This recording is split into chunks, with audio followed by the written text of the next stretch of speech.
XTB France informe les participants que la présentation à venir et les informations qui vont être dispensées ne constituent pas en aucune manière une sollicitation ou incitation à acheter ou vendre des produits financiers. Pour aujourd'hui, mercredi 12 septembre 2018, on s'intéressera à la production industrielle du mois de juillet en zone euro, le rapport évidemment mensuel de l'OPEP, rapport très attendu dans un contexte assez particulier sur le pétrole. On aura aussi l'indice des prix à la production du mois d'août aux États-Unis, donc indicateur avancé d'inflation, vous le savez, c'est vraiment le sujet qui est surveillé à l'approche de la prochaine réunion de politique monétaire de la Réserve fédérale qui se tiendra les 25 et 26 septembre.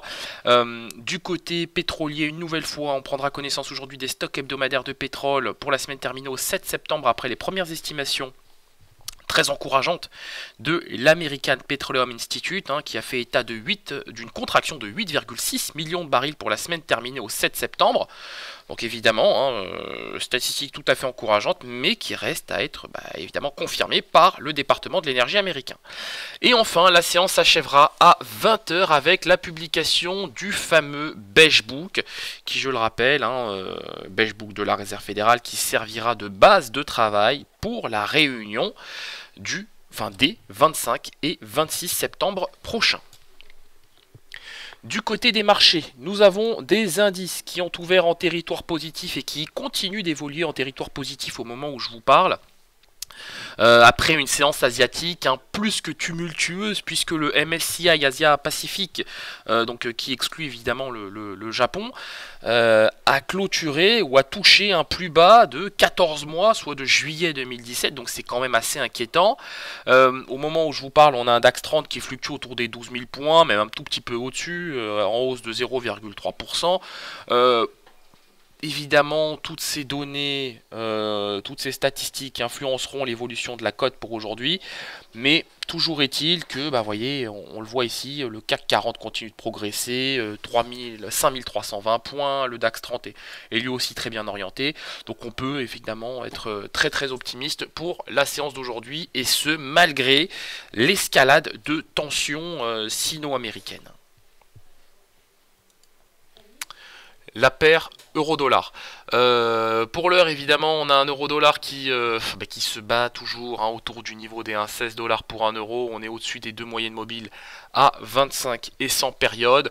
C'est encourageant, c'est la raison pour laquelle je vise le niveau des 1,1620, voire même 1,1630 $ pour 1 euro à court terme. Le DAX 30. Le DAX 30 qui, comme je le disais en introduction, est résilient autour des 12 000 points. Je table sur un retour à 12 100 points à court terme. En cas de franchissement, pourquoi pas le niveau des 12 145, voire même 12 150 points. Pour le gold, alors le gold, on a quand même de bonnes raisons de s'inquiéter parce que l'actif est quand même très volatile, a été très volatile ces derniers jours. Il y a fort à parier que la tendance continue.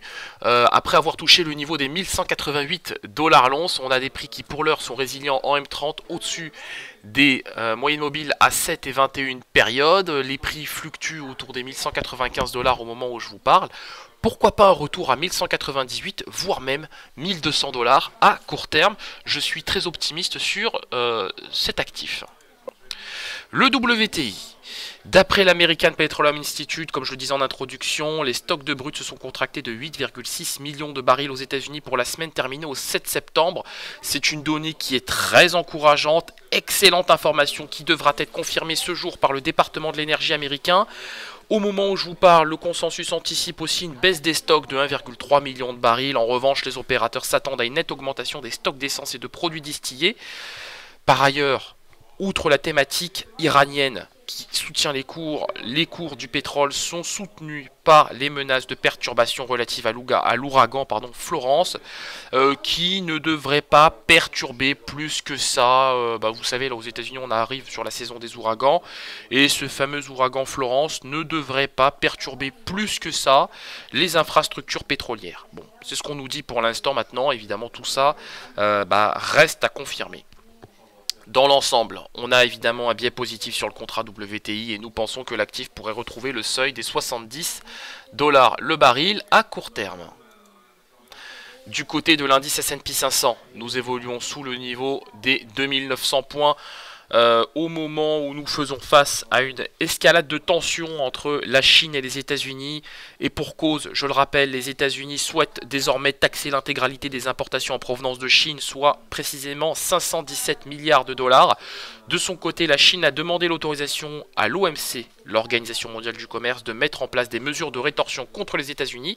Tenez-vous bien, à concurrence de 7 milliards de dollars par an en raison de la violation des règles anti-dumping de l'OMC.